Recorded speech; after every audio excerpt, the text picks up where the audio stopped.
बहादुर भगत सिंह ने आपको स्वतंत्र कराने के लिए हंसते हंसते फांसी को चूम लिया था। भगत सिंह के फांसी के 12 घंटे पूर्व की बात हमारे हृदय को बहुत झंझोरती। भारत के वीर सपूत भगत सिंह,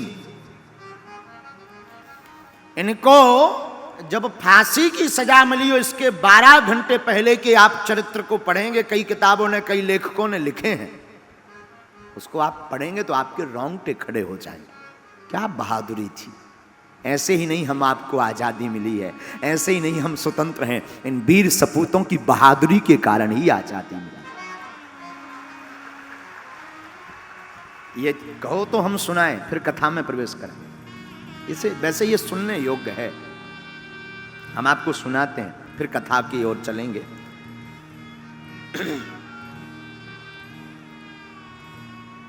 भगत सिंह, सुखदेव और राजगुरु तीनों लाहौर के सेंट्रल जेल में बंद थे। तारीख थी 23 मार्च 1931। 23 मार्च 1931 को वैसे तो आम दिन से थोड़ा अनोखा दिन था। क्यों?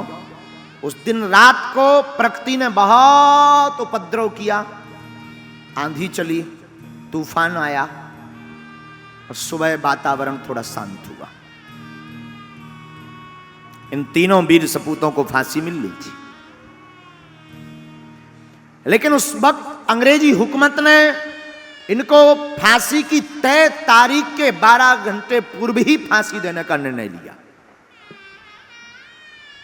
शुरुआत अलग, आंधी के साथ, मानो प्रकृति भी इन वीर सपूतों की बहादुरी के कारण अपने आप को रोक नहीं पाई।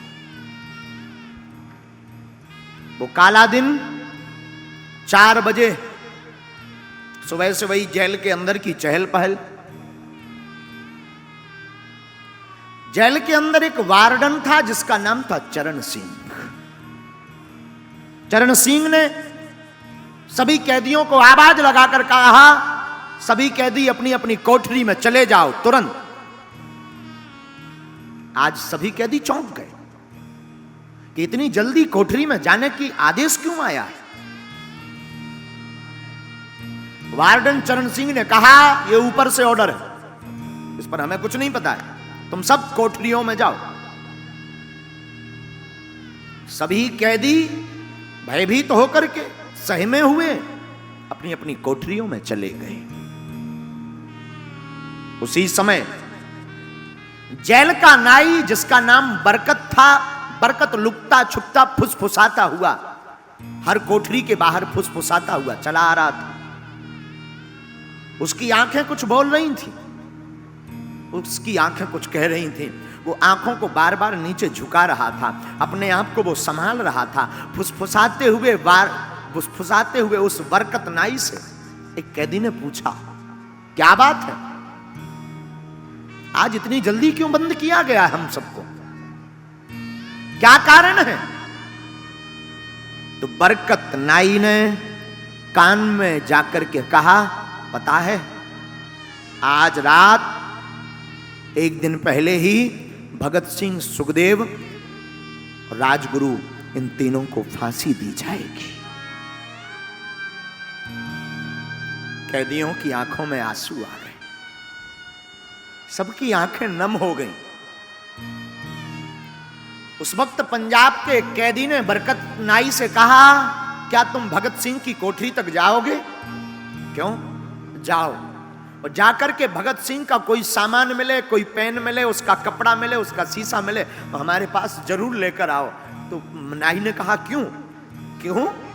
ताकि वो सामान मेरे हाथ में रहेगा तो मैं अपने बच्चों को बताऊंगा, मैं अपने परिवारजनों को बताऊंगा कि ये भगत सिंह का पेन है, जिसने बहादुरी के पीछे प्राण दे दिए पर वो कभी झुका नहीं। वो कभी झुका नहीं राष्ट्र माता के लिए। बरकत नाई भागा भागा कोठरी में गया, और कोठरी में जाकर के, बड़ी कठिन जिंदगी है। बरकत नाई देखता है कि एक छोटी सी कोठरी जिसका नंबर है 14, 14 नंबर की कोठरी में मानो एक सिंह यहां से वहां डोल रहा, सिंह की भांति भगत सिंह डोल रहे थे। चेहरे पर कोई शिकन नहीं, चेहरे पर मुस्कुराहट। वो छोटी सी कोठरी जिसमें पक्का फर्श भी बैठने को नहीं है, लेटने की ठीक से व्यवस्था नहीं, वो गठीला चौड़ा बदन। बरकत नाई पेन ले आया, कंघा ले आया और लाकर के कैदियों को दिया। आपस में लेने की होड़ मच गई, सब कैदी लड़ने लगे। बाद में लकी ड्रा निकाला गया, बरकत नाई निकल गया।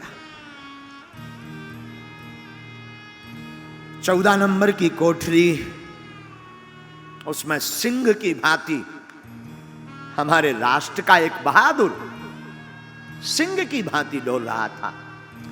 फांसी के ठीक 2 घंटे पूर्व, 2 घंटे पहले भगत सिंह के वकील थे जिनका नाम था प्राणनाथ मेहता, वो आए और उन्होंने आकर कहा, शेर तुम्हें पता है क्या, तुम्हारी फांसी की तारीख के 12 घंटे पहले ही तुम्हें फांसी दी जा रही है। भगत सिंह के चेहरे से मुस्कुराहट नहीं गई और वही सिंह से जैसी बुलंद आवाज में कहा, क्रांतिकारियों को तो मरना ही होता है, क्रांतिकारियों की तो शहादत ही उनका जीवन होती है। अच्छा एक बात बताओ, तुम हमारी पुस्तक लेकर आए हो कि नहीं? प्राणनाथ मेहता चौंक गए कि कुछ देर बाद इनकी फांसी है, ये पुस्तक मांग रहे हैं। लाइब्रेरी से जो पुस्तक लेकर के आए थे वो भगत सिंह के हाथों में दी। भगत सिंह ने बिना देर किए पुस्तक को पढ़ना प्रारंभ किया। मुस्कुराकर कहा, और कुछ? भगत सिंह ने, मेहता ने कहा कि अगर आप कोई देश को अपना संदेश देना चाहते हो, अंतिम संदेश, तो दो। भगत सिंह ने बिना अपना मुंह किताब से हटाए हुए 2 संदेश दिए, साम्राज्यवाद मुर्दाबाद, इंकलाब जिंदाबाद। बस इतना कहकर के मानो ने कोई ध्यान ही नहीं, चेहरे पर कोई शिकन नहीं, मरने का कोई भय नहीं। सिंह को मानो ये पिंजरे में जरूर बंद है, पर इस सिंह को किसी का डर नहीं। जाते जाते मेहता को देख करके भगत सिंह ने कहा, सुनो, सुभाष चंद्र बोस को मेरा धन्यवाद कह देना, उन्होंने मेरी बहुत मदद की है केस में। तुम जा तो रहे हो, धन्यवाद कह देना। और यह सिंह अद्भुत है। बहादुरी की बात हम आपको इसलिए बता रहे हैं, भगत सिंह की बात, कि बहादुर हो तो ऐसा हो। ये इतने बहादुर थे कि इनकी मां फांसी के पूर्व जब मिलने आई भगत सिंह की, तो मां का हाथ पकड़ करके कहा, मां तू एक वचन दे मुझे। मां ने कहा, मां को बेटा क्या दूं? मां जब मेरी फांसी लगे तो तू मत आना। मां ने कहा, क्यों ना आऊं? मां तू मत आना जब मेरी फांसी लगे। तो भगत सिंह की मां कहती, आखिर मैं आऊं क्यों ना? भगत सिंह कहता है, मां तू आएगी, मुझे फांसी पर लटकता हुआ देखेगी तो तू रो पड़ेगी, और रो पड़ेगी तो लोग क्या कहेंगे? एक क्रांतिकारी की मां रो रही है, एक क्रांतिकारी की मां कमजोर है, इसलिए तू आना मत, ताकि मैं बता सकूं कि मैं इंकलाब जिंदाबाद का नारा दे सकूं। मां तू मत आना। मां मैं वचन देता हूं, फांसी पर भी मैं चढ़ते चढ़ते इंकलाब जिंदाबाद का नारा ही लगाऊंगा। मैं ये वचन देता हूं, मैं शेर का बालक हूं। मां की आंखें डबडबा गई। भला ऐसा कौन मां होगी जो अपने बेटे की फांसी सुनकर के उसका हृदय ना पिघले? पर धन्य है भगत सिंह की मां। उसने कहा, जा बेटे चिंता मत कर, मेरा साथ तेरे साथ है, मैं नहीं आऊंगी अगर इसमें तेरी प्रसन्नता है तो।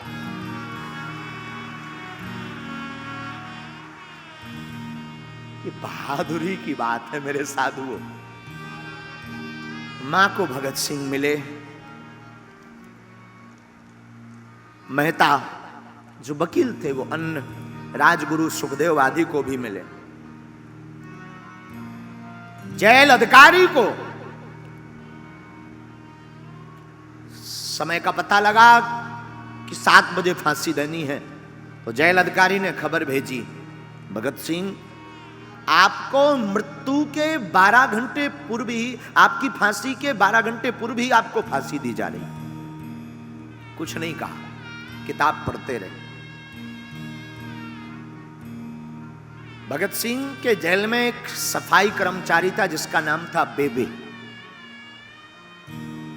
बेबे से कहा भगत सिंह ने, बेबे मैं चाहता हूं कि मैं फांसी के पूर्व अपने घर की अपनी मां के हाथ का बना हुआ भोजन करूं, क्या तुम मेरी ये इच्छा पूर्ण करोगे? बेबे ने कहा हां। बेबे गया तो घर से भोजन बनाकर तो लाया, लेकिन कर्मचारियों ने प्रवेश नहीं करने दिया, कर्मचारियों ने रोक दिया। तीनों को बाहर निकाला। शाम के 5 बज रहे थे, तीनों को बाहर निकाला, आखिरी स्नान करवाया। जैसे ही तीनों बाहर निकले, एक दूसरे के हाथ पकड़े भगत सिंह, सुखदेव और राजगुरु ने, और धीमी धीमी गति के साथ नहीं, बड़ी बुलंद आवाज में तीनों कहने लगे, कभी वो दिन भी आएगा, आजाद हम होंगे, ये अपनी जमी होगी, अपना आसमां होगा।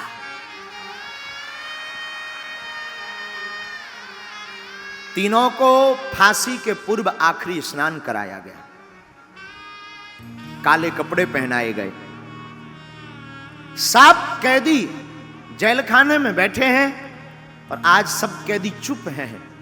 सब कैदी बार बार रास्ते की तरफ देख रहे हैं, बार बार चाप की आवाज सुन रहे हैं, बार बार पद कमलों की आवाज देख रहे हैं कि शायद कोई निकले जाते हुए तो हम भगत सिंह को देख लें। तो आज सब कैदी अपनी अपनी कोठरी में तो हैं, पर कोठरी के बाहर खड़े हुए हैं कि यहां से निकलेंगे तो जाते हुए देख लेंगे। और इतने में सभी अधिकारी भगत सिंह, सुखदेव और राजगुरु तीनों ने एक दूसरे का हाथ पकड़ा और फांसी के लिए चल पड़े।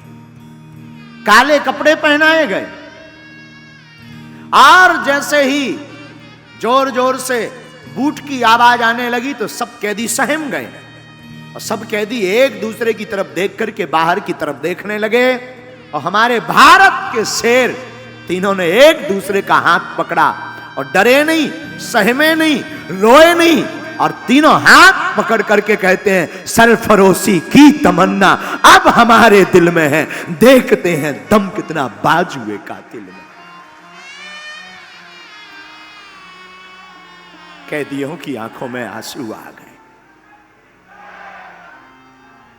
कैदियों की आंखों में आंसू आ गए, सब रोने लगे, सबकी आंख भर गई। इंकलाब जिंदाबाद के नारे लगाते तीनों शेर चल पड़े। मां को वचन दिया था तो मां नहीं आई। हमने सुना है कि घर के नजदीक एक, जेल के नजदीक एक मकान था। कहते हैं कि जब भगत सिंह को फांसी लगी तो वो इतना जोर से इंकलाब जिंदाबाद चिल्लाए कि उस घर में वह आवाज गूंज गई थी और दरवाजे खोल करके वो बाहर तक निकले थे। कितना जोर से चिल्लाया कौन?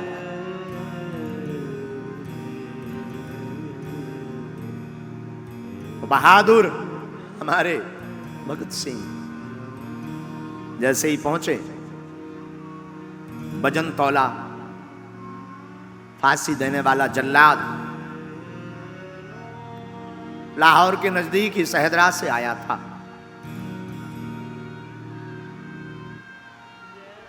इनके मुख पर काला कपड़ा नहीं डाला गया और तीनों से पूछा कि सबसे पहले कौन जाएगा। राजगुरु ने आगे बढ़कर के हंसते हंसते फांसी के फंदे को चूम कर गले लगा लिया। बारी बारी से तीनों ने फांसी के फंदे को गले लगा लिया। लेकिन वाहरे बहादुरों न रोए न घबराए, इंकलाब जिंदाबाद कहते हुए भारत माता के लिए अपने प्राणों की आहुति दे दी। भारत माता की जय बोलते प्राणों की आहुति दे दी। और हमने सुना है उस जेल का वार्डन चरण सिंह ने जब इस फांसी को देखा तो मध्यम कदमों के साथ वो लड़खड़ाता हुआ अपने कमरे तक गया और पहली बार अपने जीवन में वो 1.5 घंटे तक रोया, क्योंकि 30 साल के करियर में उसने हजारों लोगों को फांसी पर चढ़ते देखा, पर पहली बार एक ऐसे बहादुर को फांसी पर चढ़ते देखा कि चरण सिंह का हृदय पसीज गया।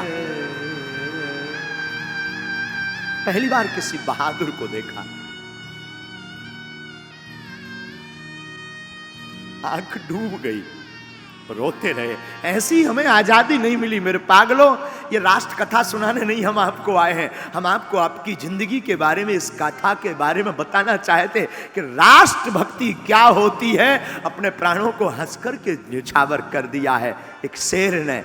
बहादुरी ये होती है, जिंदगी में तुम भी अगर संकटों से लड़ना चाहते हो तो मेरे पागलों बहादुरी मत छोड़ना, कायर मत बनना। सनातन के लिए, हिंदुओं के लिए और मानवता के लिए हमेशा शेर बनकर के आगे खड़े रहें।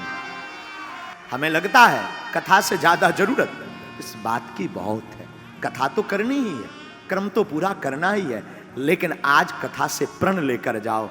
तुमने सुना नहीं, बहादुर भगत सिंह ने आपको स्वतंत्र कराने के लिए हंसते हंसते फांसी को चूम लिया था। तुम्हें फांसी पर नहीं चढ़ना है, तुम्हें तो कथा से आज सिर्फ इतना वचन देकर जाना है कि कोई भी सनातनी संतों पर, सनातन के भक्तों पर कोई उंगली उठाएगा तो हम सब एक होकर के उसका जवाब दें।